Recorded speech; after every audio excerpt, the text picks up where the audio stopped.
I-marinate ko muna itong chicken with soy sauce, black pepper, garlic powder, at ng Spanish paprika. Haluin ko muna ito para makombine yung ating mga ingredients.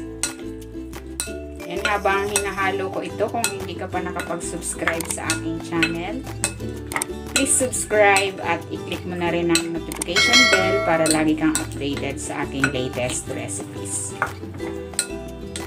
Ayan, okay na ito. Ibabad muna natin ito for at least 30 minutes. Lalagay ako ng cooking oil.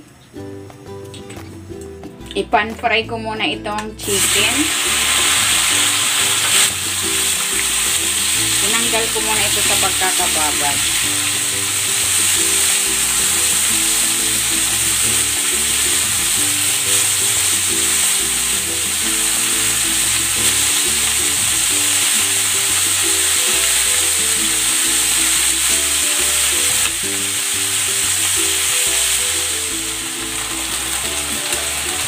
Ayan, para tuluyang maluto yung ating chicken, ilalagay ko dito yung pinagbabaran nito.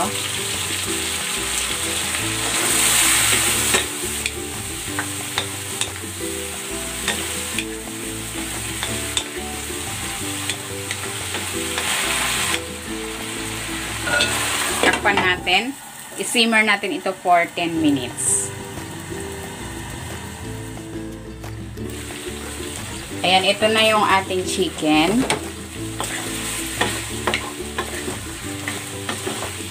Ayan, okay na ito. Hahanguin ko muna. Using the same pan, igigisa ko na itong bawang at ang luya.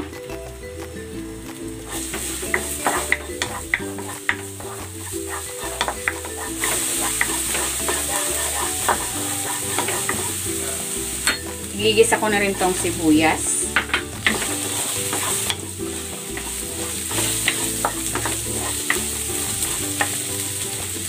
At ang bell pepper.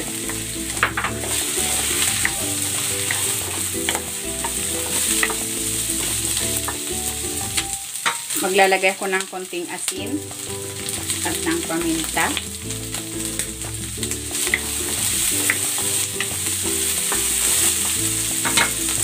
Ilalagay ko na dito itong sliced mushroom.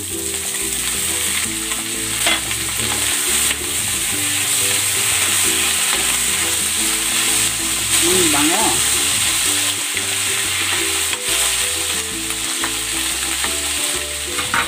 At ilalagay ko na itong oyster sauce.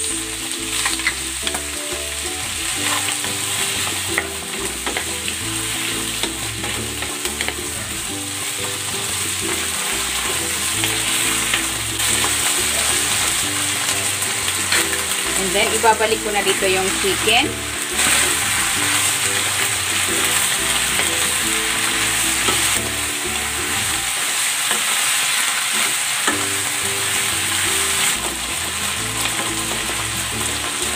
Ayan, luto na itong ating chicken and pepper and mushroom.